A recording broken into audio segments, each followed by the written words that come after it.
Good evening, everybody. I do want to first off make sure that everybody knows that this meeting is being recorded so that you're aware of that. Should you, decide to leave, I hope not, but I want to make you aware of that. I'm Pamela Waldrop. Until this past December, I was president of the gallery for actually 3.5 years, longer than usual because we were going through COVID. So I've seen the gallery go through a lot of changes this past 3.5 years.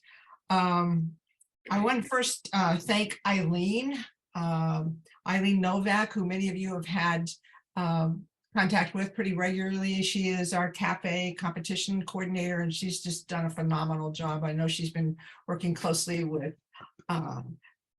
a lot of you with different things, and especially with Alex. So thanks so much. We couldn't do this without you, Eileen. And I want to thank Paul Mealy. He's kind of behind the scenes guy who he and I work together, but he primarily is the person who's responsible for getting out the MailChimp, he did the posters, announcements. He and I did work together to do my very most favorite thing of all that we do at the gallery, and that is to hang the show. It's a gorgeous, phenomenal show. So, and then there are other people who I won't go through all the names, but we are a photographic collective, and there are many of our members who have played a big role in making it happen. Starting with unpacking everything that was shipped, setting up for the reception. It all goes together. And people were very supportive about coming to our receptions as well. And last but not least, of course, I want to thank Alex Ferrone. We have, without a doubt, one of the most gorgeous shows we've had. And seriously, the people who come into the exhibition are just blown away. And one of the best remarks I heard at the reception the other night was when someone turned around and looked at me and said, "This feels like a Soho show." And it's really, thank you very much. I know you're going to talk more about what was involved in doing it. I mentioned before that I was president for 3.5 years, and we're very, very fortunate now to have a new president as of January. And there you are, Saul. You want to give out a wave? Saul Addison is our new president, and it's going to be great to see what direction he takes it. So congratulations, Saul. Okay, let's see, just briefly about the gallery. We are fortunate that this is the 20th year of existence for Photo Gallery. It is the longest running fine art photography gallery on Long Island. And it's a collective, and we sponsor a very extensive calendar of exhibitions. It includes workshops, we have salons, competitions, special events, and it's incredible that we are doing as well as we had through COVID, and look forward to a retrospective show later on in the year.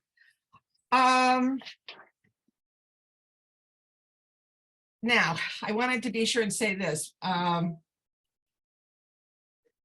After a fantastic opening reception, and it truly was, I mean, it was just jam-packed, in Huntington, New York. In case you don't know, we're about 50 miles from New York City, great location, close to the train if you want to pop over here. After a fantastic location, having you all come together is really, truly like icing on the cake, that we get a chance to meet everyone. So just bear with me for a minute, because I think this is amazing. We have artists from Tennessee, New Hampshire, Wisconsin, Virginia, Utah, California, Washington, Delaware, Colorado, Maine, Arizona, New Jersey, New Mexico, and New York. That's awesome. I mean, really awesome. So I want to say a few words about our juror. And let me share the screen first. Okay. Okay, thank you. Again, this is the 18th National Photography Exhibition. Our exhibit is up until April 1st. So if you are near Long Island, please stop by. If you're not here at a time when for our regular hours, I would hope that you would reach out and we would happily make arrangements to meet you at the gallery if you're making a trip. Okay, let me tell you a little bit about Alex.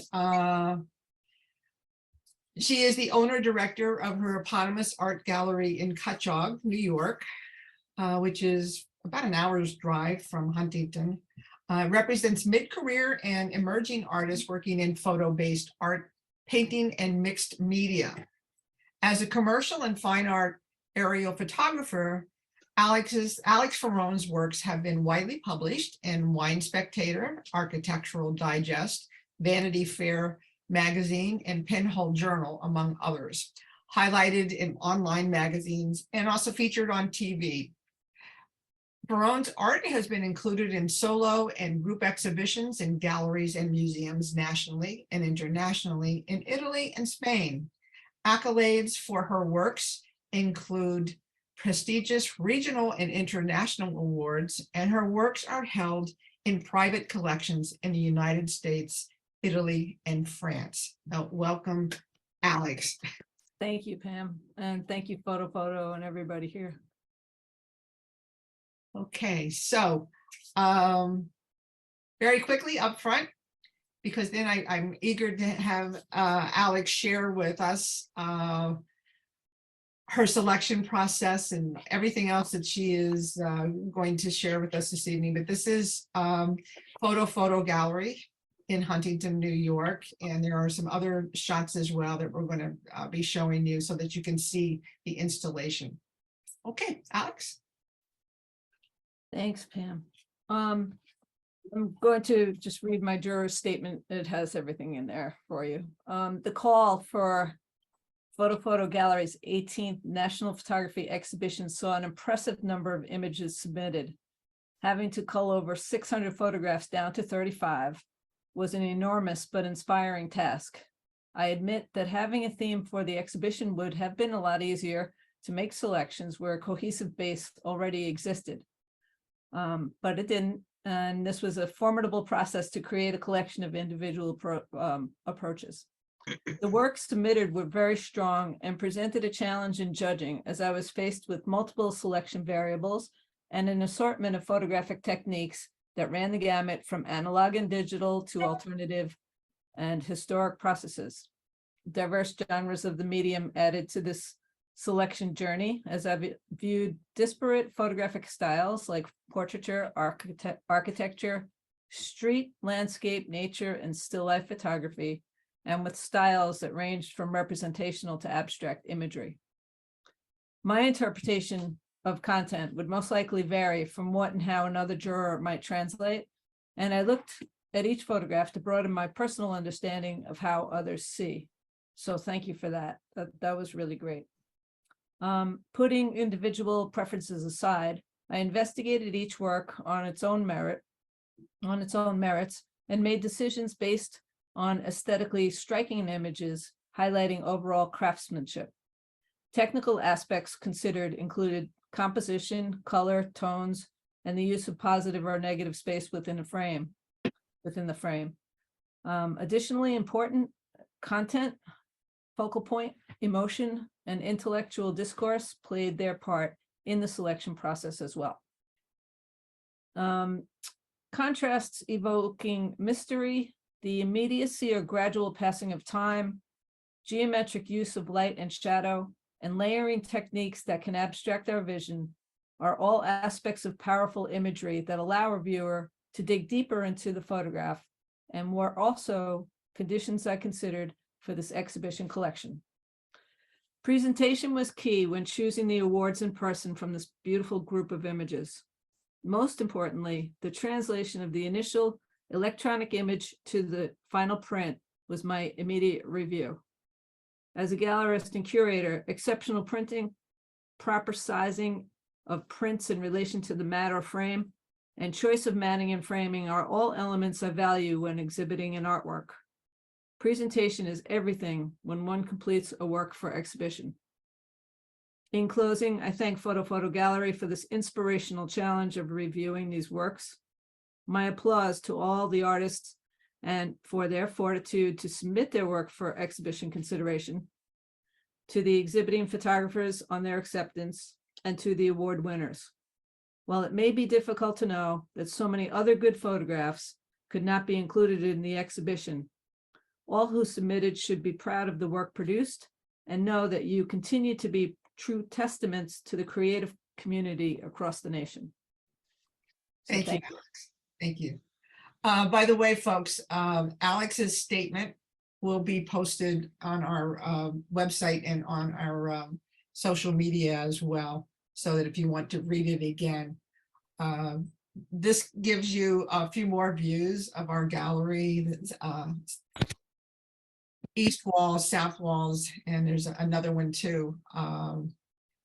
It was a terrific show to hang. Really wonderful. This recorded event will also be available on YouTube at a later time. So Alex, did you want to say anything while these are up, or start with the slides? I just want to briefly talk about presentation, because there was a big difference. You know, there's a difference when the electronic image comes in to be viewed in person, and the presentation really is critical. And I'd love for everybody to just consider, okay, this is going to be a suggested thing. This more simplistic your presentation can be, the better. Less framing is more, not such wide frames in comparison, making sure that you have enough space for your, the proper size matting to the image. As photographers, we have this tendency to want to fill the entire space that's available with the photographic image. And that can be, very distracting if the photograph is too close to the frame. There's not enough space, there's not enough matting. So really consider, a smaller image with a larger area surrounding it so that it can separate itself from the frame. The exhibition was surprising for me as far as the framing came in very consistent.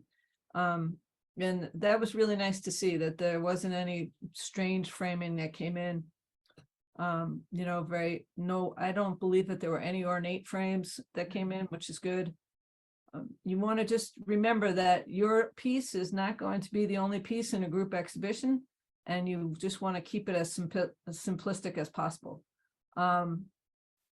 No double, and this is a personal preference, but it's a good personal preference. Double matting, I'm not a big fan of when I'm looking at the work. It takes away from the image. Any border that's around the image also takes away from the image, because there's the frame there. So technically you'll have two holding spaces, two holding lines. You'll have something that's around the mat, and then you'll have something around, that the frame is. Centering your piece instead of, off centering it. If you're going to use a signature reveal, make sure that the signature reveal is the proper sizing around the image. Let's see what else. Oh, signing the print. I am not one to advise anybody to sign the image. You should always sign underneath the image or on the back. Let's see what else. And then, of course, there are, hanging implements. Just make sure that it's good for the person who's going to be hanging, that you have the proper implements that are, that the implements are in the frame and not to the back of some mat board. Exhibition printing can be expensive. I personally recommend investing in the best presentation possible when you're going to be exhibiting work. And I always suggest using some type of art glass. You do not have to go for the most expensive museum glass, but I suggest using art glass. If you have details in your image that you want people to see, and get in and investigate, they won't be able to see it if they're staring at a reflection. People who wear glasses have a double reflective problem sometimes because light comes behind their glasses and they, it interferes. So art glass or non-reflective plexi is very important when presenting your work. We're seeing it a lot more now in our juried competitions. People are, really understanding that, it might cost you $10 more to frame it, or 15 maybe, but it's really worth it. So presentation is everything. You've got this incredible image, give it incredible framing. It deserves it. You've done all that work.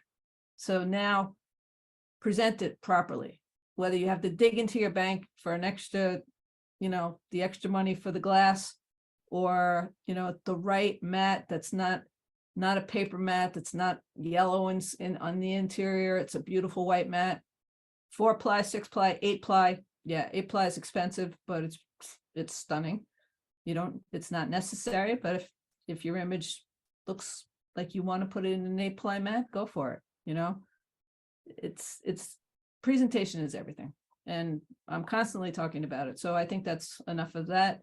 I want to do one compliment here because we were very happy to find that people took quite a bit of care in packing and shipping. Yeah, that's another thing. That makes a big difference. That's a whole other issue. Yeah. Yeah. This is your baby that's going out in the mail or in UPS or FedEx. Wrap it properly. Don't use a lot of tape. It's not going anywhere in the box. Don't use popcorn. It's bad for the environment. Some people are allergic to it. And just present perfectly. It's important, and just don't try to crowd the frame. That's my biggest advice. And other than that, take it away, Pam. Okay. Oh, and if you have any questions, throughout, just let me know. As I said, Alex's statement will be available for those of you who would like to print it. It'll be on our social media. And if you're in the gallery, there are copies of it there as well. And we'll have it posted on our website as well.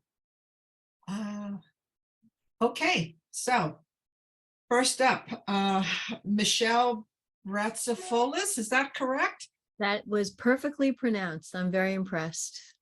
Okay, and Morandi or Morandi? Morandi lands in Greece. Yeah. Okay, Alex? Yes. Did you want me to speak about each image as we pass, or did you want how about we hear from the artists themselves? Yes.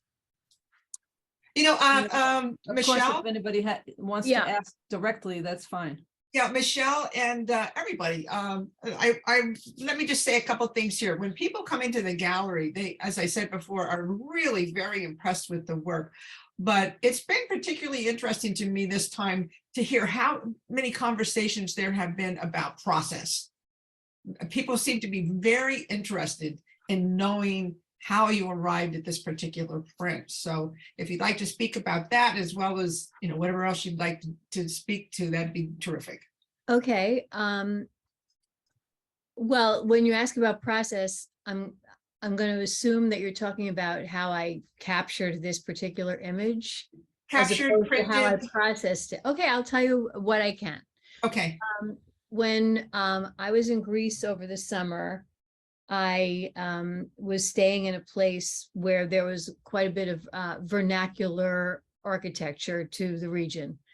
And so I wanted to find a way to capture it that was a little bit different from what we see on the postcards that many of us are familiar with.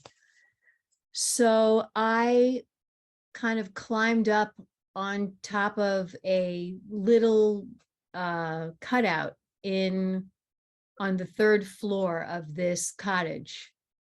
And I did it while the sun was beginning to go down, which explains the long shadows. And the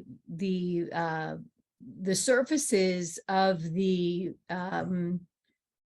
cottages were quite visible at this time of day because the sun was not blaring down as it might have been had I been there earlier. So I was very, very lucky to be there at the right moment in time and was able, as a result, to get these shadows, which played in a very interesting way off of the forms of the existing architecture. So once I saw it on my monitor, but I use a digital camera. Once I saw it on my monitor and I put it into, I typically use Lightroom. I, had a choice of doing it in black and white or in color. And because, well, I liked it in both, both color spaces, I chose the black and white because I thought that it more effectively represented the light and the shadow and the negative space in a more dramatic way. And I typically do not heavily edit my images because I just prefer that they be more of a representation of my memory of a place and my reaction to a place. And so essentially that's, the story of how I processed it. I chose to print it on a matte paper because my personal preference is to print most of my black and white work anyway, on matte paper. I also tried it on a semi-lustrous paper, and I decided that the matte was the way to go. And that's essentially how I captured it. I love the lines and the tones and everything about this. I love the Morandi reference, and it's Thank you. really, really a beautiful piece. Thank you so loved much. everything about it. Yeah, Thank you. I love the textures coming through. The texture is just as gorgeous in the print in the darkroom as they are here. Well, thank you very much. I appreciate all of that feedback. Is Susan here? Susan Bryant? Hi, Susan. Lily's braid. So whatever you'd like to share with us. Okay, so the original image is an 8x10 collodion tintype. I started working in collodion about 12 years ago, and so it was 8x10 camera, view camera, 8x10 tintype. The plate itself was pretty dark and ghostly. So what I usually do is scan the plates, and I keep the plates. I sometimes show the plates, but usually I scan the plates, and then I increased the value and contrast slightly in Photoshop, and then printed it on archival matte paper. There are chemical stains from the process. The black lines that come up from the bottom are called comets. Collodion people call them comets, and what it is the fact that my silver bath should have been filtered better. So, sometimes in this process, the mistakes become, make a print not work, and oftentimes it gives the print or the plate and then the print the evidence of the hands-on process, which, it is very hands-on. So The comets work beautifully. Yeah, I agree. It's a wonderful piece. thank you. It's such a moody, emotional piece. Really gorgeous. And again, just as gorgeous in the gallery. There's something about it that makes me feel it makes me think of Sally Mann. Well, I've always been a fan of her her work, and this was my granddaughter, and so with the collodion process, you have to have a dark room, really close to where you expose the plate.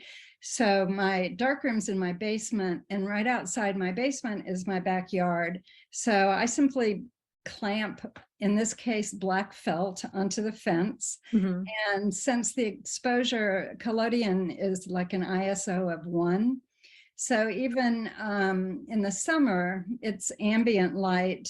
It was about a 30-second exposure, and she was 4 or 5. So I had her turn around, but I had already been photographing people's braids. I love to photograph people's hair. And so it was easier for her and for me for her to be still if I photographed her from behind. But yeah, in fact, Sally and I studied with the same Franz Skelly Osterman and Mark Osterman from Rochester taught both of us the collodion process. So, Interesting. yeah. I'm glad that I very- saw that parallel. A very quick question, because I have never done the collodion tintype process. Do you create test strips like you do with the other darkrooms printing? You know, you can like pull out the, the black plate, like after so many seconds, and then again, but I don't know, usually I just go for it. I mean, I use a meter, but I have learned over the years to sort of be able to get close to the right exposure. The thing with collodion that is so tricky, though, is that if the plate turns out wrong in some way, the number of variables are incredible. I mean, it could be the exposure, it could be the collodion, it could be the silver bath, it could be the developer, and so problem solving is incredible. And I managed to avoid chemistry in high school and college at all costs, and ended up working in a process that, I'm basically making, in collodion, you're basically making your own film that then is, adhered to the plate or the glass. I think I may have mistitled this, because I believe that is this a print of the tintype? It is. When I entered the exhibit, I'm not sure how it ended up saying that it was the plate, because I don't normally exhibit or send the plates off for exhibit. But the plate in this case looks very similar. This is a 5x7, I'm sorry, a 4x5 tintype made in a 4x5 camera during quarantine. And then I scanned the plate and made the prints from that. I also have larger prints of this that I have hand colored with pan pastels and colored pencils. It's a beautiful print. Thank you. Okay, folks, if anyone has any questions, one of several things, please speak up, or put something in a question in the chat that we can go back to later on.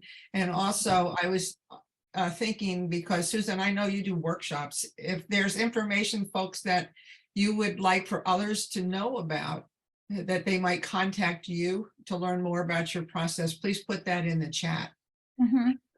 So next is Darcy Dengramon. Is Darcy here?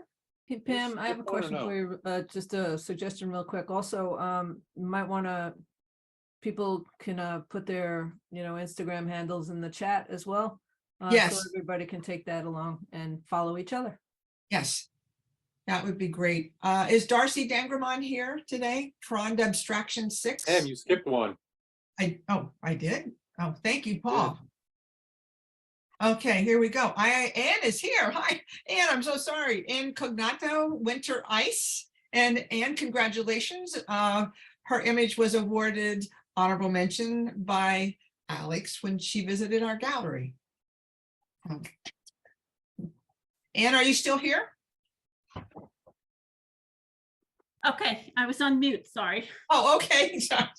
I'm talking away here and, but thank you for those kind words. So this picture, it's a picture of ice. If anyone's from Long Island, it's a picture of Belmont Lake when it was frozen on like the coldest day that we had this year. Probably the only cold day. And I went out to the park. It was, I guess, the end of December, not expecting to see anything to photograph because it was winter. And then I looked at the lake was frozen, and I just liked the interplay of the different colors. And it's not a black and white photo. You can see the leaves are frozen. Those little brown spots are leaves.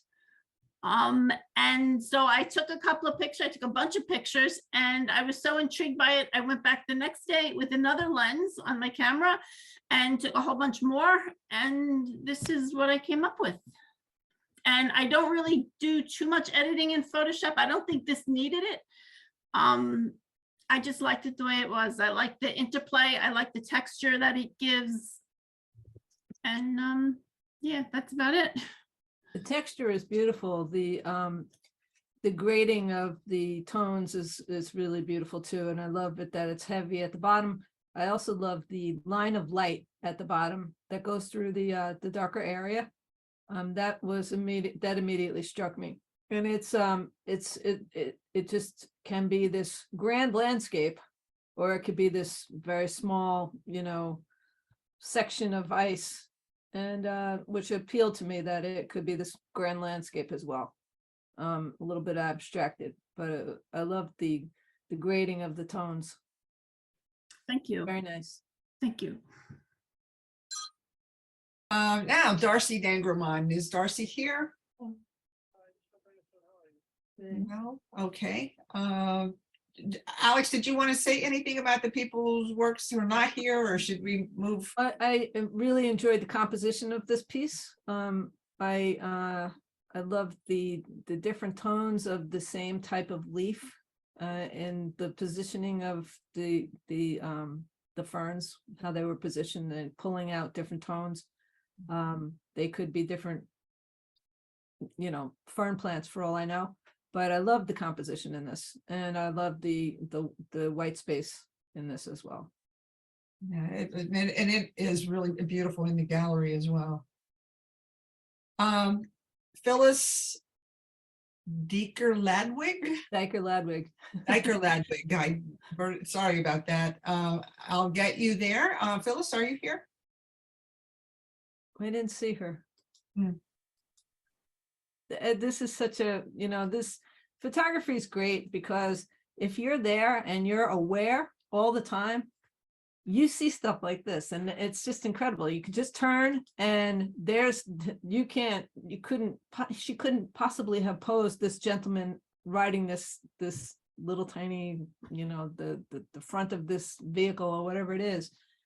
I mean, his expression is great with everything that's happening on the front of the vehicle, the posters that are on the vehicle itself. The composition is really great. It's tight, but when you're aware and you just turn and see something like this and you have your camera, you're just so into getting that immediate, capturing history and capturing time.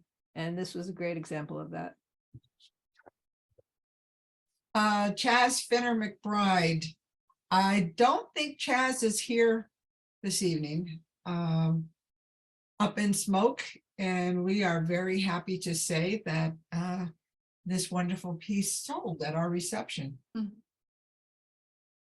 Yeah, I love the mood in it, and I love the silhouettes.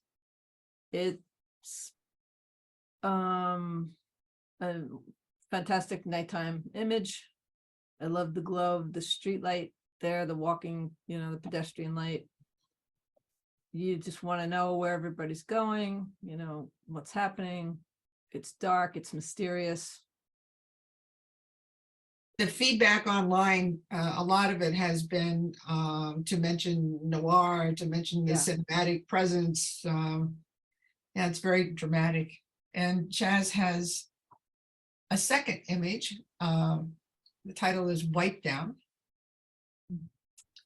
Again, this is just walking, just being aware of your surroundings and capturing an immediacy of this perfect, you know, this guy probably does this every night, wiping down the same window. And just to be able to walk by and catch that and catch the motion, you know, I was really attracted to that, capturing that motion. The immediacy. Joseph Gatuli. Joe, are you with us tonight? Joe is local to Huntington. I thought he was coming tonight. He's been in the gallery a few times. Untitled number 1. It's a beautiful, soft, serene image. The lighting on the one on the top is beautifully done. I love the composition. I love the tone of the piece. You know, you see this type of work often, but this one just struck me. I love the light area in the center. I love the dark edges. So it's just a beautiful piece. Daniel Gillies, is that correct? Hip. Yeah. Yeah. Okay, can you pronounce the title for me, please, Daniel? Yeah, no, the hip Weddell seal. Weddell seal is a species.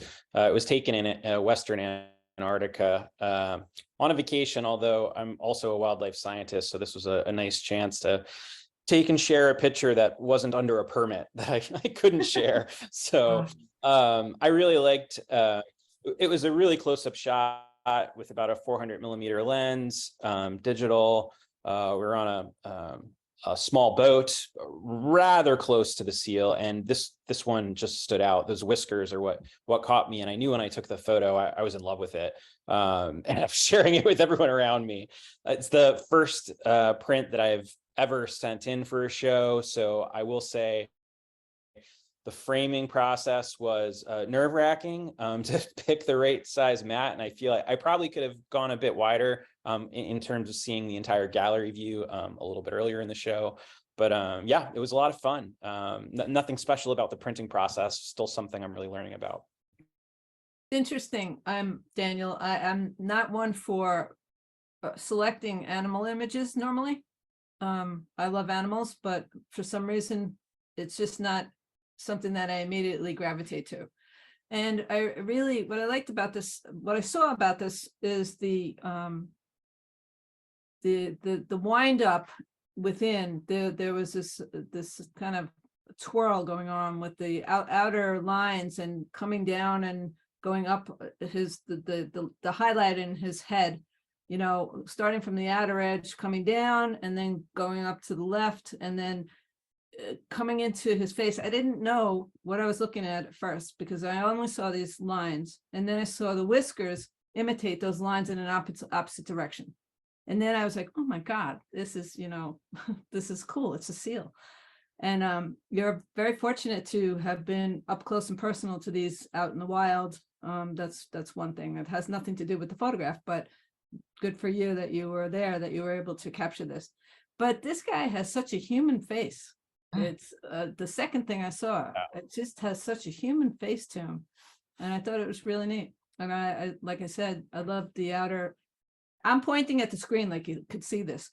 The outer line that goes down on to the right, and it's a swirl. Come to the left and up, and then the repetitive nature of that swirl and the whiskers, and that's what drew me in. So congratulations on that.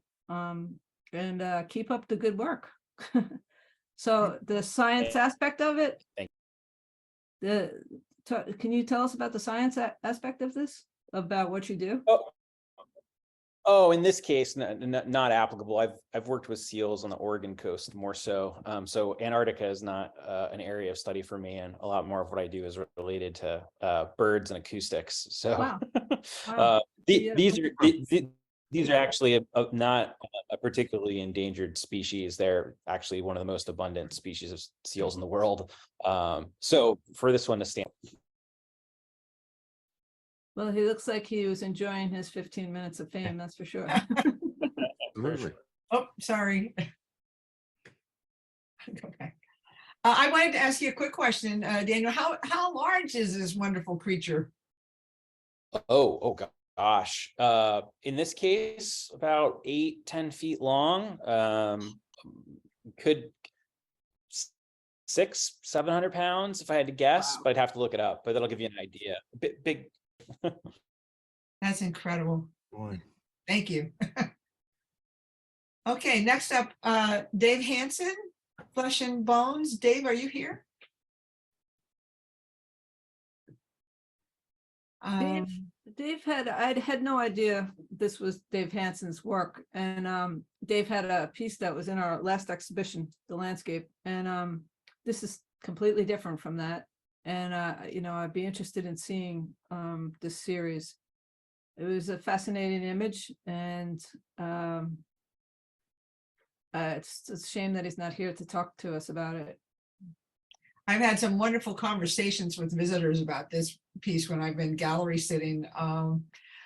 Young man, recently we got into a conversation about Francis Bacon, the painter. Definitely I see that in this piece. We talked about the psychological ramifications of what was going on with in our view, but a wonderful piece to discuss. Absolutely. Yeah, there is a lot happening in this piece. But please, guys, any time that you would like to make a comment or have a question about any of the images, please just unmute yourself and join in. Charlotta, are you here, Charlotta? Hawksdottir, in Perception 6, hand-cut archival inkjet prints layered with mixed media. And the piece itself is probably, well, I am on a 27-inch screen right now, and I'm looking at it about the size that it is. But Alex, you were surprised when you saw the piece. Yeah, the piece actually is a 3-dimensional piece where the area that's the roots are set back, and the mountainous area is cut out and adhered to the front. Which really surprised me. I didn't think that there was a dimension to that, because it appears that as if there's dimension already with the shadows on the edges, which I really found fascinating. And I'd love to, I'm sorry she's not here too, because I'd love to hear about this. I'm assuming that this is part of a series as well, and I'd love to hear about this series. It's an interesting I think the piece is probably, correct me if I'm wrong, Paul, it's probably between 1 and 2 inches deep. Yeah, it's Yeah, about probably an inch. Yeah. Yeah. It's a great piece. Okay. Peter, I don't want to mispronounce your last name, so if you could take it from here. Sure. Huey. And let me first say congratulations on being awarded 2nd place by Alex. Oh, thank you. And It's sold. yes. And it's sold, yes. Oh my goodness, this I think this was the first piece that sold at the reception. Everybody just loves this piece. That's nice. That's great to hear. Yeah, so this was actually an image that was taken a few years ago on the Washington coast, all the way on the water. There's a few things I like about this image. So even just going to the name, I could have named it Path to something, or wherever it was. But I think one of the nice things about this image is that there's a lot of sort of ambiguity here that can be left to the viewer. So for instance, is this a path to somewhere, or where is it a path to? Or is it going into the image, right? Or is it a path that's coming out towards the viewer? And of course, there's no wrong answers to this. In terms of sense of scale, right? We don't know if the growth here is, if it's just grass, or if it's something taller, like person size, like corn stalks, for instance. So there's no immediate sense of scale there. You can interpret that however you want. You can probably tell it was a windy day, and the shutter speed's a bit longer. You can tell by looking at the top of the grass. And that, I think that kind of blends in, especially towards the top of the, well, I just said it's grass. Towards the top of the vegetation, the motion there, I think, blends in with the movement of the clouds as well.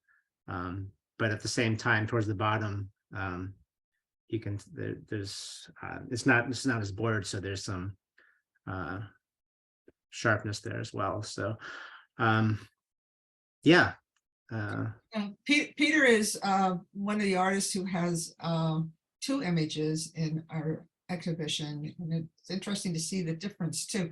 Before I move on, did you want to say anything, Alex? Yes. Hi, Peter. How are you? Yeah, how are you? Great, thanks. I was so surprised to see that your name was attached to this piece, you know? Why is that? Peter has had works accepted into numerous exhibitions at our gallery. And I was just surprised to see this was unlike the others, but it still has a minimalistic, beautiful quality to it. And I loved the fact that the tops of the grasses were moving, because I just feel like somebody's running, you know, running either to or away. And I love the mystery about this piece, and love the fact that it's black and white, and the tones are all beautiful and really nicely done. Thank you. Peter, is the Sorry. yep the foreground of the path Mhm. on my screen, that's totally black. Is that the way it's printed, or is there some detail there? Yeah, actually, so when I printed it, it's fair. It's almost completely black as well. Oh, So, okay. yeah, it's interesting. On my screen, I can see some very subtle detail Yeah. in the darker areas. Yeah.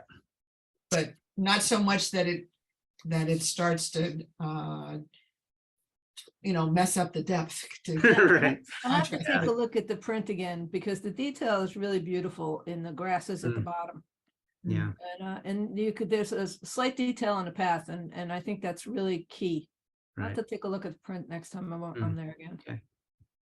Just as a quick aside here, because it was so wonderful that Alex came to the gallery after Paul and I hung the show and looked at all the pieces in the gallery and made her selections for the award winners. Then, as she walked around with her iPad, comparing what the submitted pieces were with the printed copies, the printed images.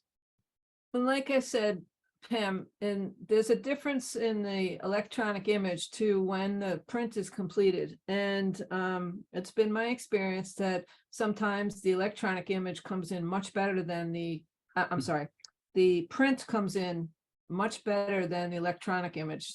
And sometimes it comes in not as good as the electronic image. So it's important I feel it's important that when you're, when one is jurying, to really try. It's impossible sometimes when a juror is far away, but I really wanted to see them up close and see what was going on with the whole presentation. So,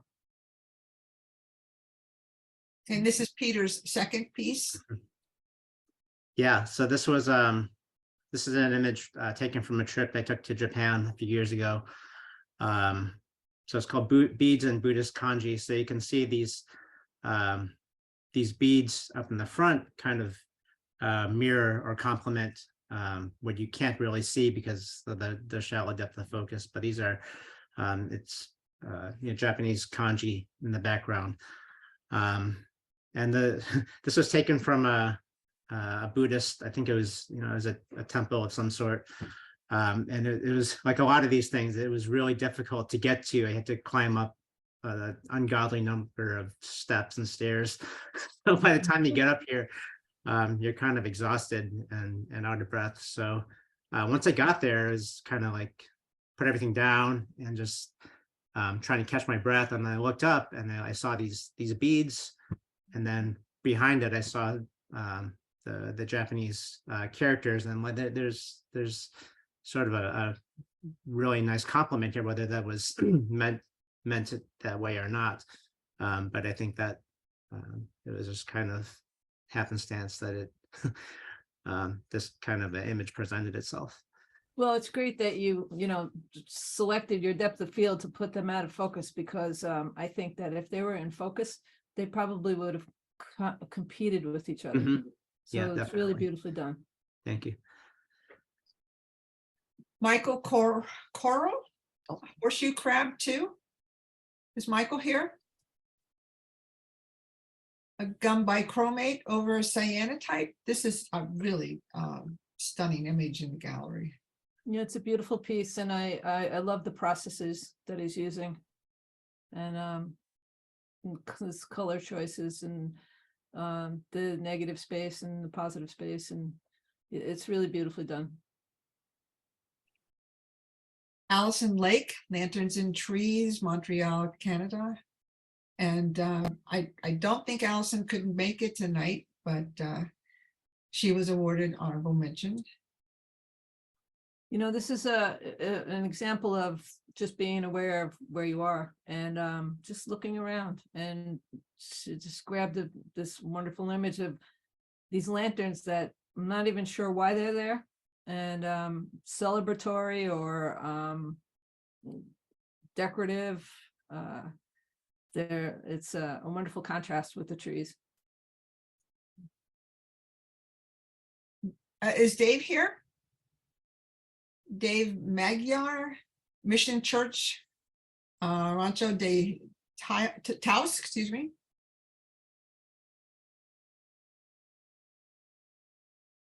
I love the idea of this truck being there for whatever reason. It's like the truck is there as those smaller stones are there. It just seems like it's just always been there.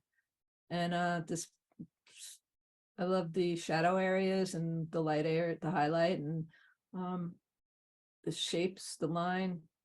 This is nicely done. Truck almost looks like a toy. Yeah. The stark contrast in texture in this piece really grabs you when you walk in the door. It's close to the entrance. Alan Markman, You Kissed the Air and the Air Kissed Me. He was at our reception, but I don't believe he could make it tonight. Okay. Well, Alan works with still life, and I just loved his placement of these objects that have no relation other than the global relation, the sphere. But the textures are great from one to the other, and I like the placement. I like the way he worked with his colors as well, and his light.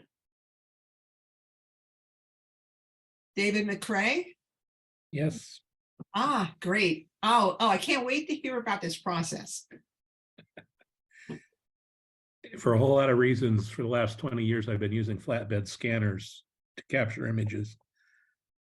This particular one is done with a very inexpensive scanner that runs off the USB port on a laptop, so you can take it outside. So the background is white because it was a sunny day. And I just cut the buddleia from our garden, laid it down on the scanner and scanned it. Because the scanner is designed to only really make copies of a piece of paper, the depth of field is on the order of a 1/4 inch. And so you get this wonderful effect of things fading into the background, and the color changing is a function of becoming more and out of focus. I'm familiar with David's work. David has had some photographs that were accepted into numerous jury exhibitions at our gallery. And I'm only familiar with the Dark Scanners series. And this was really quite a surprise to see your name attached to this. And because it's beautiful, and it's bright, it's white. And I loved it. I loved everything about it. I loved the composition of it. I loved the gentleness of the whole piece. The colors are a real surprise. And so somebody told me that I can annotate, but I don't know if this is going to work. So if you can't see my mouse, can you? I love this leaf here. I don't know how to do that, sorry. I love the leaf and that you left that the spot in the leaf, to Oh, make yeah, this. It the would have flaw. been it would I have been can this see your perfect, mouse, Alex. perfect image. What was that? I can see your mouse. That's not mine.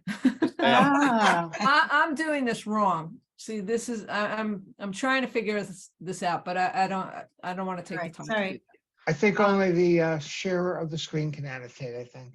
I'll Oh, try to okay. follow you, Alex. No, it's okay. It's that spot, the decay spot in the leaf gives it the realistic concept. This is a live, plant. And I'm glad that you didn't retouch that out because it would have been too perfect then. And I love that concept. So Thank you. It's really quite exquisite. Yeah, it's for what it's worth. It's printed on matte paper. And although for shows like this, you really do have to put, on the West Coast, you put plexiglass over your prints. You don't put glass because the earthquakes knock them off the wall. But without anything in front of it, it's just gorgeous on matte paper. And I actually sent it to a show without glass and signed a waiver.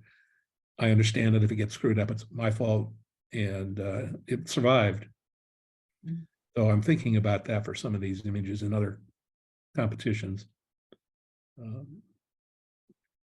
And it's really designed to pick it up and hold it in your hands about far away, and you can feel the paper. very nice. Thanks.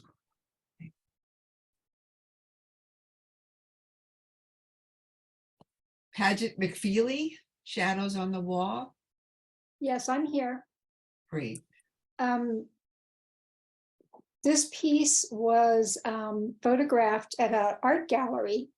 I was setting up a show with 3 other artists, and one of the artists had sculpture. And his sculpture was near the wall, creating the shadow. And I immediately pulled my iPhone out of my pocket and took a quick shot. And I just thought it was so beautiful. And I actually told the people that were helping hang the show, I said, we need to put that sculpture near the wall because of this beautiful shadow. Well, the sculpture ended up in a corner, so the shadow is not there. And what's really interesting too is there was no cross in his sculpture, which is how things kind of formed to make this unique pattern and shadow on the wall. Paget, what was the cross from then? It was how things in his 3-dimensional sculpture were lined up. Oh, interesting. But if you looked at it, there was no cross, which was kind of cool, of course. And then what I did was I have an app on my iPhone for tintypes. And I love the tintype process, especially the real process. And I am familiar with it, but I put this into the app and created this image. And now I did, one thing too I did was I did touch out some of the imperfections, and I wasn't sure if I should or not, but I did. Artistic license. Yeah, exactly. It worked well. I love the idea of the sculpture shadow. And again, this is being aware of your surroundings at all times and seeing, when you're aware, you really get to see what other people don't see. And this is a perfect example of that. And the process worked really well with it because the textures work with it. Very nice. Thank you very much. Chuck Miller, We Serve Wayward Strangers. Is Chuck here? I am here. Okay. First off, thanks very much to the Photo Gallery for including this little picture among all these great images that I've seen all night. I took this photo about 1.5 years ago using, and this is me being vintage nerd camera speak here, a 1940s Kodak Medalist 2, the one that you have to re-roll the 120 film to 620. And the film I used was infrared film. It was a German film called F-Key that they don't make anymore, very high contrast. And I shot this with a Ratten 78 filter to get all the detail possible.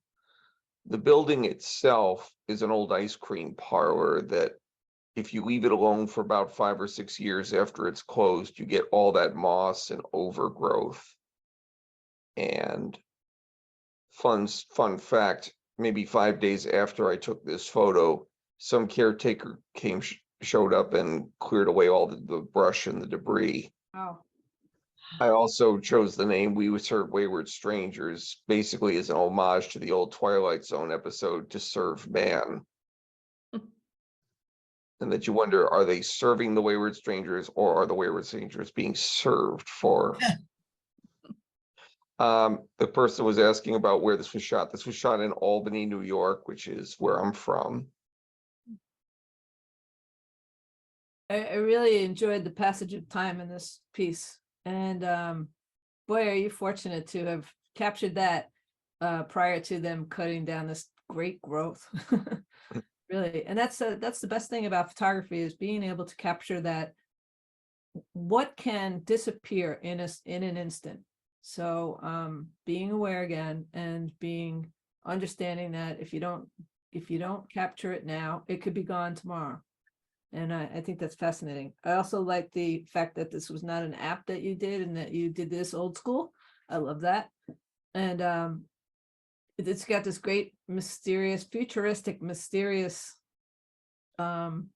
overall scene, as well as this passage of earlier time. I love the combination of both of them in this one piece. So very nice.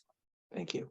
It's a wonderful piece. It's really has a sense of a magical presence in the gallery. Okay. Katie Molman. Katie was at the reception, but I believe she emailed us that she wasn't going to be able to make it tonight. It's can seem just like a straightforward ocean photograph, yet the black and white aspect of this was a really good choice. I love the waves in the front, and the horizon line that's so dark, and the separation with the clouds. So I just was drawn to the sea, and I was just drawn to the texture of the sea in this one. Christopher Morris, are you here? Fintown number 7. There we go. I'm here. C.E. Morris, hello. Hello. How are you? Good, how are you? I'm very well, thanks. Let's see. This is part of an old moving van that had rumored to be out in the woods and used as a marijuana drop for years. Wow. And then a guy hauled it out of the woods and is using it as a storage shed. And on the side of that moving van is the letter D, and that is part of the letter D. I like to look for things or sections of things that remind me of paintings. And so I go around different places like vintage auto graveyards and boat yards and look for little vignettes that I kind of call the wild art. I like the way that that nature kind of reclaims man-made objects, as well as the way nature makes its own art. But I like to shoot sections of things and kind of abstract them from what they are. I really like the abstract quality of this, and I love the texture. You couldn't see any letter that was involved in it at all. The colors that are in existence already, along with the rust, it was really a really beautiful section that you abstracted. And I love the fact that there's this heaviness in the letter, and then it just branches. It kind of just lets it veer off to the right into the blue spaces and these very fine lines. And I like the difference in those two qualities, those two aspects, that there's this heaviness of this letter that's rusted, and then there's this very fine line thing that's going on in the blue section. Obviously those lines are connecting from across the whole composition, but I also like the fact that in the center area I know that this is the nature of the metal, I guess, but it almost appears as if it's deeper than it looks, because it almost appears out of focus in the background there, as opposed to the section to the left, the blue section to the left. That's Right. just, so it appears very three-dimensional, this whole thing. And it, you know, the letter D or whatever that the brighter section is being in the foreground, and that lilac-y purple thing in center being all the way in the background to me. So I see this as a very dimensional piece. Oh, Nice. thanks. Yeah, my concentration is more on composition and texture Mhm. and color than it is actually on subject matter. And I was lucky enough to have this picked up for a CD cover, actually, Oh, great. which well, I have on here. It's the, I don't know if you can see that at all, but Terrific. group out of New York Congratulations. that does choral work. Congratulations. Congratulations. Oh, thanks. Zach Pardos. Yeah, thank you. For a sign. Are you here, Zach? I am. Great. Could you tell us about your piece, please? Yeah, my pleasure. So this looking for a sign caught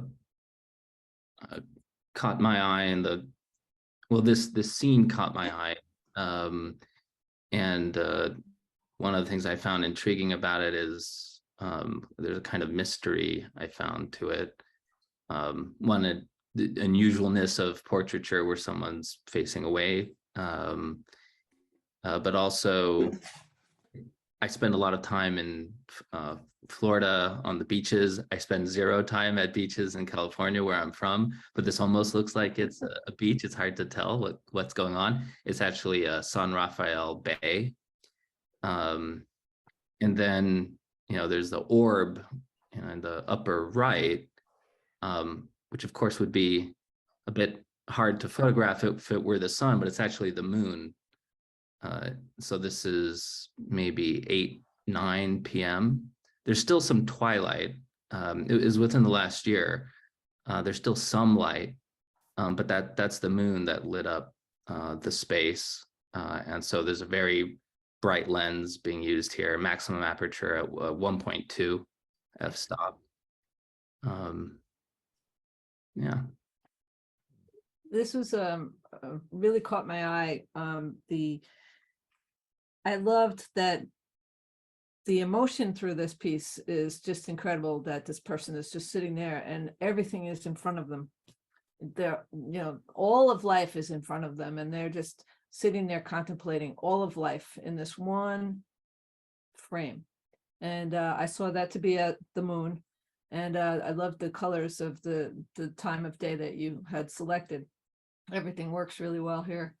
And I didn't see the looking for a sign title until just now. And but that's exactly what this person seems to be doing, just sitting there in contemplation.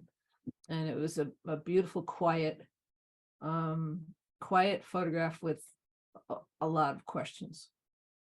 Thank you. I'm so pleased that came through, because this acquaintance of mine was doing exactly that. We had just had a conversation about the many future careers that she was contemplating, and you know, which ones are realistic, which ones are fantasy. So that is kind of what was going on, or at least what was going in my mind when I was looking at the photo after the fact. Yeah, the resonance of that.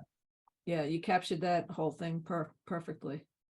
Zach, could you say Really nice. something about how it's printed and framed? And the reason I'm asking you is because the way that the manner in which it is framed and printed really, it has a stunning presence in the gallery. Yeah, I wasn't sure what how that would be received. I'm glad it does. So prior to my last two submissions I've made have been people, so a kind of portraiture, if you call that this. But before, it had been architecture. And I tried a number of different ways of presenting the work. And what ended up having presence to me when I looked at it, feeling like it was at home in the frame, was this kind of very thin aluminum box frame. And I thought to myself, I've tried other kinds of framing for the one portraiture I've done before this, and it didn't quite feel at home in the frame. So I thought, well, maybe I'll go with what worked for the architecture. And this and the a photograph of architecture was accepted at another show, and I got to see the two side by side, and they actually kind of felt all right. So I decided to order that same aluminum framing for the show. For me, when I viewed the piece, that the framing that you chose seemed to just continue with a whole sense of airiness and not being contained. Thank you. Okay, Lori Peak, congratulations on being awarded first place. Thank you. You could have knocked me over with a feather with that. I was stunned and very pleased, very pleased. Lori, can you get a little closer to your mic, please? Yeah, I don't know. How's that? Is that better? Yes. Okay.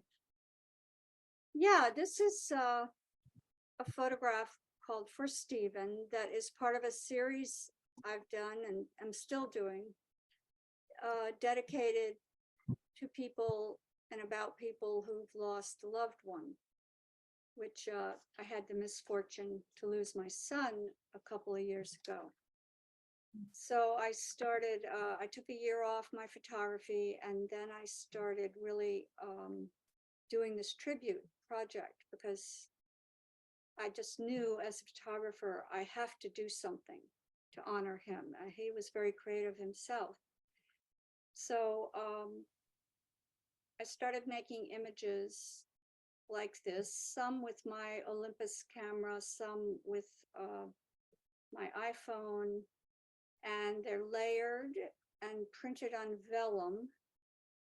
And then, I mean, it's a digital composite image printed on vellum, and then I gild the back.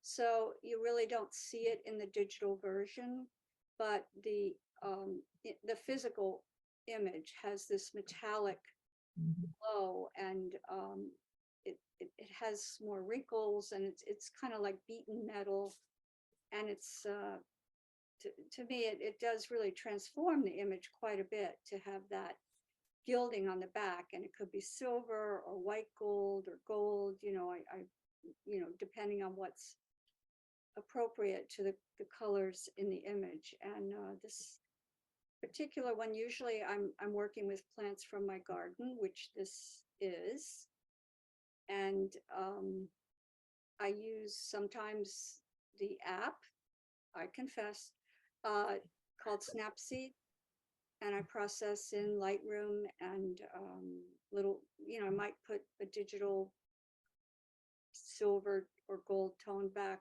in Photoshop, and then that's a sort of a way of replicating the effect of the actual digital, I mean, the actual image, but it really doesn't do it justice. So there's just a lot of heart and feeling went into this project. And I didn't even pre-plan it. It just kind of came out very almost mysteriously. And I'm just so honored that it got first place. Thank you. Well, first, I'm very sorry to hear about your son. It's amazing how, you know, not only the good times in our lives, but the difficult times in our lives bring out creative moments, and running to the creativity that we have can help in so many ways. And hopefully that, you know, has helped you a little bit in your grieving process. It's a beautiful piece in person, and I hope that whoever is here on Long Island can get to see it. It's Lori's right that the gilding doesn't exactly come through in this. And I love the layers. The layers abstract our vision, and I love that. I love the creative process of layering, and all the tones work beautifully together, and the composition's beautiful. It's really a lovely piece. So congratulations. every person who comes into our gallery walks back to your piece, Lori, and immediately starts to ask questions about how is this done? Is it this? Is it that? It feels it's very three-dimensional. It's not flat like this. It's really gorgeous. Oh, thank you so much. Yeah, I appreciate that. And I'm sorry I couldn't come to the reception. As you know, my husband's been ill, but I'm happy I could be here tonight and meet you all and hear from you. Thank you. Yeah. We're glad that you made it. Lori, have you ever tried photographing your final print with the gilding on the back? And would that present well? Well, you know, I have some that look pretty good and do certainly convey the strength of the gilding, but it sometimes reads as it's wrinkled, the surface. Right. That is to say, when you see it, it really is kind of like beaten metal, and I think it adds to the handmade feeling, which you have to put on the size on the back, and there's brush strokes, and it's a very labor intensive process, and there's a lot of spraying with varnish on both sides, and you don't, but it can read as, oh, that's wrinkled. I don't know. Okay. It's hard. Yes, it is. I would We own love one print Yeah, I would love of somebody. and I've asked some people, I've even given them to like a very, very good place to see if they could do a better job than I was doing. And I haven't gotten that yet. But sometimes I include a shot of the actual photograph, the gilded photograph when I present, so that someone can see the difference. Yeah, thank you. If I might suggest, Yeah. if they're size appropriate, put them on a scanner. I've been thinking about that. I'll have to be in touch with you later because Okay. It did occur to me, well, why wouldn't they scan well? I just don't have a scanner big enough. Well, It might be worth the investment. Do you have your email in the chat? no, but I'll get it there for you momentarily. Thank you, David. You're very welcome. Michael Potts, is Michael here tonight?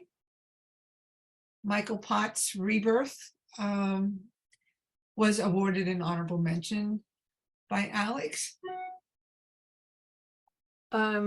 This is a really interesting shot, and I'm sorry that he's not here to speak about it, but Rebirth is an interesting title, and I didn't realize the title. This is one thing I don't do, is look at the titles until much later, because I don't want them to influence, and actually I don't, Pam, were the titles on these? I think in the images that, no, I don't think they were. Yeah, I'm glad. Eileen, do you know? I don't believe the titles were visible to the juror. Yeah. It's a good thing to always, in my opinion, have to start that with that. It's a good thing to look at the piece first and then go for its information and come up with your own concepts of what's going on in the image, and try to understand the image and try to understand the photographer way before you look at their information. But it's perfect, Rebirth, for this one. I would have liked to have listened to his process, where he was, what kind of pool he was in, what was happening, what was going on. But it's a terrific piece.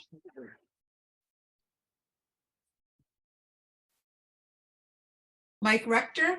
Mike, are you here tonight? Mike was at the reception in the gallery. Yeah, this is really interesting piece. Again, it's being aware of your surroundings and then just capturing that light when you see it. And this is an interesting place. I was told that this was a September 11th memorial in Jersey City. I think he said that it was in Jersey City. And apparently the length of this is significant. The length of this memorial is significant. But before knowing that, I assumed that it was a memorial of some sort. I did not know that it was the one in New Jersey. And because of the name. So I assumed that it was some sort of memorial, but what was interesting about it was the light. And, you know, this is a great focal point to bring you into the center of this piece. But I found it to be some sort of a spiritual nature, the light and the clouds. And that's what really attracted me to this piece. You know, and the fact that it was a spur of the moment photograph, that you see this light, you know, that Mike saw this light and was able to capture it. So it was an interesting piece. I like the dynamics of the memorial itself being so strong and solid. And I like the light that it's soft, and I like the light on the clouds that it's soft, and it's a really nice contrast. Mary Beth Rothman, congratulations on being awarded 3rd place. Thank you very much for the award, Alex. I really appreciate it. It was quite a surprise. This portrait is from a series I call Notable, excuse me, I'm getting over a cold, Inhabitants of Beacon Falls. And I combine orphaned vintage photos with my photographs, abstract drawings, scans of my encaustic monotypes. I like process. And what I try to do with I mostly deal with identity, and I try to reimagine and reclaim these photos and think who they might be. I originally started using vintage photos after I received a box of photos from my family when my dad passed away, and then when I started selling them with you know, didn't feel right. So, you know, my family photos.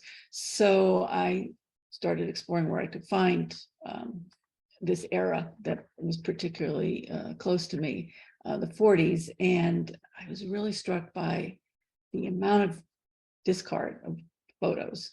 And so I started this whole many years ago, and it keeps going. You know, telling these stories, and my work is all narrative based. And as you can see, there's all sorts of textures in there, and it becomes circular.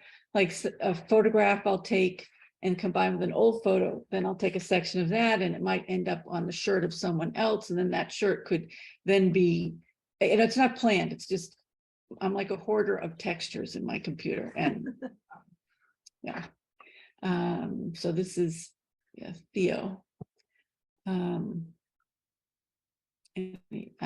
What else can I say?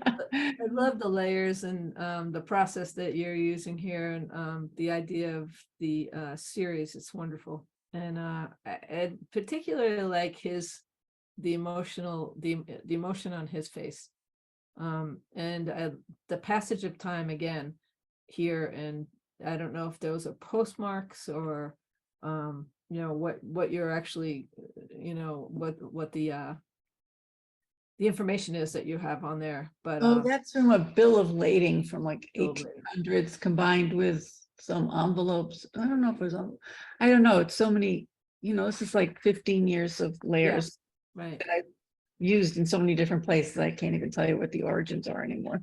Well, for me, it's like this dreamscape of his, and I just love the emotion in it. So, and the layering, beautiful. Mary Beth, is this part of a series?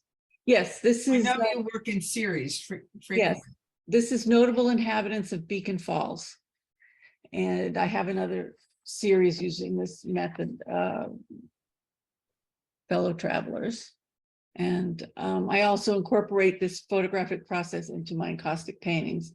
And then those encaustic paintings kind of come back into this. As you see, his yellow jacket is an encaustic monotype that I scanned in.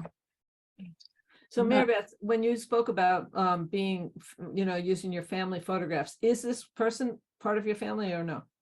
No, that was a while, 10 or 15 years ago.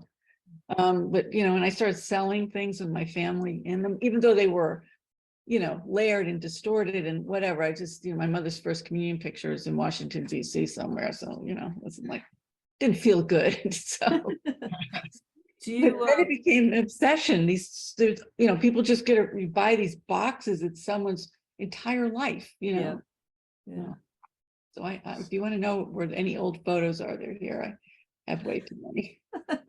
I follow Mary Beth on Instagram, and I just would invite everybody to take a look at her stories, and particularly because the way that you share your process, really, you cover a lot of material in one story. It's exciting to see it happen.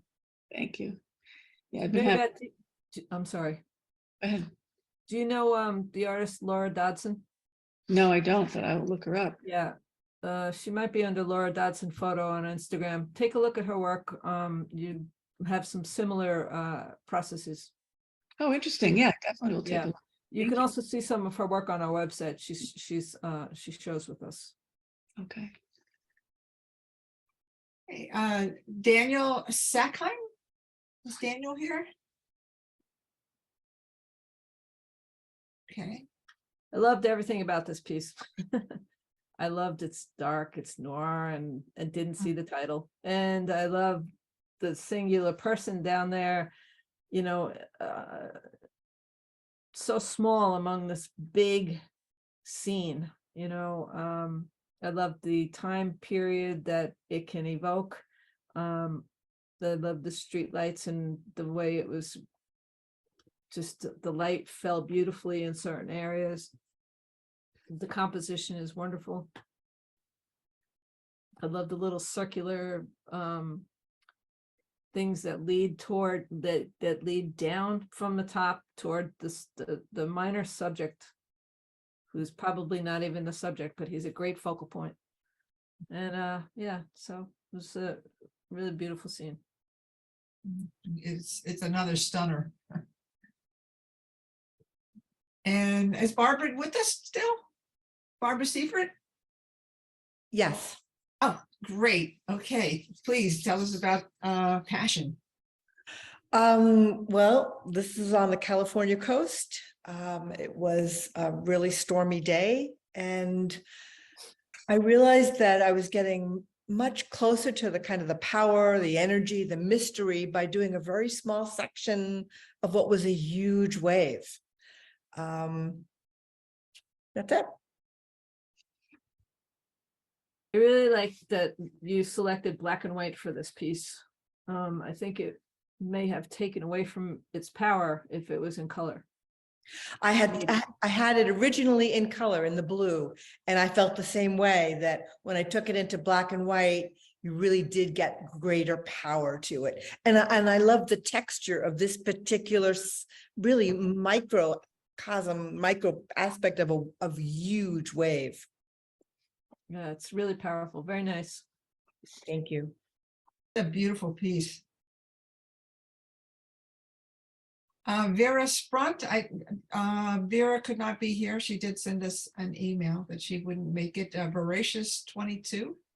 Yeah, David, this reminded me of you when I first saw this piece, and I said, you know, it's really beautifully done. And I thought that it may have been a little more stylized, because I think that you like to lay things out more organically and more naturally. This is beautifully done. And I initially thought it was you, and then I said, no, it's set up a little bit, you know, not as natural as you normally work, I think. Am I wrong to say that like that? You're absolutely correct. Okay, it's a beautiful piece, and you know, it's lovely. Do we know if this is a scanner piece? Yes, we do. If you look at the orange flower in the upper right quadrant, it's kind of squashed. That's where it's sitting on the scanner glass by itself. And then right behind it at about 11 o'clock, the back part of it is just barely orange and very fuzzy, even though it's not that far away. That tells you it's on a scanner because there's no depth of field. And then the little flowers in the lower center, because they're lightweight, the petals aren't getting squashed as they lay there. So they're nice and sharp and bright. Mm. Yeah, it's a beautiful piece. Mark Testa. Mark, are you here tonight? Yep, I'm here. How are you? I'm fine. I'm glad you're here. Thanks. Well, thank you for letting me, getting me involved in this. It's great opportunity and truly inspired by everything I'm seeing here. So yeah, I do a primarily black and white. What happened was I do some work at the Empire State Building, which gets me there at very odd hours at the observation deck. So I knew that possibly get something up there. It was pouring rain. We were working through the night, and eventually the rain stopped and this happened. So I had the opportunity to capture this. It's a series of about 2 other images that went with it. And I really didn't do much to it, maybe, increase the saturation slightly just to kind of bring some of the definition out. But what's also important to me is that, I print everything on a very, very matte paper. So the black and whites almost feel like, charcoal. Mark, your mic is out. Sorry. So, this try to do everything on a very, very matte paper. So most of the black and whites are more like charcoal. So this one to me is more like a watercolor. So I wanted to make sure that this, felt like a watercolor a bit. And then framing it, making sure that it's framed in white frame so that nothing takes away from the color. So this is an example where it's one of the very few colors I've done, but it's kind of important that this can only be in this color because of the way it is. So it was immediate impact, this piece, and it was beautiful. One of my favorite buildings, and just gorgeous. Right place, right time is a definite, and you're fortunate to have been able to see this in person, and much less capture it, and really beautiful. Thanks. Your piece, as you know, is on the back south wall of the gallery, and people walk straight back to the back of the gallery to see it. Oh, nice. Great. Gorgeous. Okay, and Susan West. Yes, I'm here. No, great. Thank you so much for including me in this show. And it's just incredible to see the range of the work and how fantastic it is, and to hear everybody talk about it. It's been so interesting. So I've been thinking a lot about the multiverse. And, if anybody's seen Everything Everywhere All at Once, about the multiverse and hot dog fingers and things like that. So as I've been walking around and shooting lately, I keep seeing places where more than one universe intersects. And usually those places are where, we're seeing layers, reflections, and through other screens and scrims and things like that. So this was one of those instances. This is a closed storefront in Oakland that I was walking past, and there was a fabric hanging in the window, or in the door window, that had this pattern of flies on it. I guess they're flies, these insects. And reflected from behind me were the trees and the bushes and so forth, and the street scene basically. But what it looked like to me was this, I don't know, universe where the insects are giant and climate change has really come to pass, and they're invading coming up from the ground, invading the trees, taking over. So it was just that feeling of invasion and those layers that really appealed to me. That's interesting that you saw it as an invasion. First of all, congratulations on having 2 pieces that are completely different from each other in the show. And obviously we're going to get to that one next. I loved this piece. I thought it was fun, immediately fun. And then I saw all these great layers, and I didn't take it as an invasion. I took it as this, I saw them as bees. I don't know why, but it first came to mind. I don't know exactly what they are, but I saw them as bees. And I saw them as the kind of the capturing of bees. And it was a really beautiful layering that was going on. And I saw this, and I can't tell if that's a stop sign in the lower right-hand corner. It is, yeah. And mhm. I saw the word stop, and I thought of the bees and the preservation of the bees, and that all went through my mind. The invasion part, thank you for adding that in there. And because now I see it a little differently. But I love that you were just aware of your surroundings and you captured this great layering in this piece. Thanks. Thank you. This is actually another kind of multiverse thing. This was on a Sunday, again, walking around in Oakland. This is a restaurant front, and they have, as you know, all the restaurants do now, we call them parklets. I think in New York, you guys call them dining sheds or something, but this particular little dining structure was made out of corrugated plastic. And I realized when I looked through that corrugated plastic to the front, it was just like fracturing everything. And that felt to me, you know, kind of this notion of if you're moving between universes, perhaps there is this sense of fracturing. So I waited until some people walked by and took the shot. Yeah, again, the fact that you're, you know, aware of your surroundings and how you're looking, to see through a piece of plastic to see a scene that's behind it was something that I was drawn to immediately. Pam, is there a part of this image cut off on the left a little bit or no? No, Okay. every image is just aligned with the left. I love the fact that the people are in motion. There's a little bit of a dreamlike state in this piece because of, you know, photographing through the, you know, the plastic that you're photographing through. So I like that whole concept. I like that there was something going on, but it could, you know, there's a dreamlike quality to it. So it may not be going on as you see. And the composition, the doors, I love the doors, and the, you know, it was like these portals that were there, you know, these people walking toward the portals or walking past them even. It was a really interesting piece. Thank you. Good for you for seeing these things. Thanks. I love the multiple planes of depth that you have. Like, I mean, starting with here, with this rail bouncing back, going through the doors here, and then the buildings go back and back and back. It's just a wonderful rhythm. Thanks. Thank you. Okay, I think Susan is our last artist. Alex, did you want to say something in general about the exhibition before I? But I loved the process. I loved going through over 600 pieces. It was really fascinating to see everybody's eyes. When I got down to 100 pieces, it was really difficult for me to select 30, you know, out of the 100. So that took some time of going back and forth and back and forth, and there were minor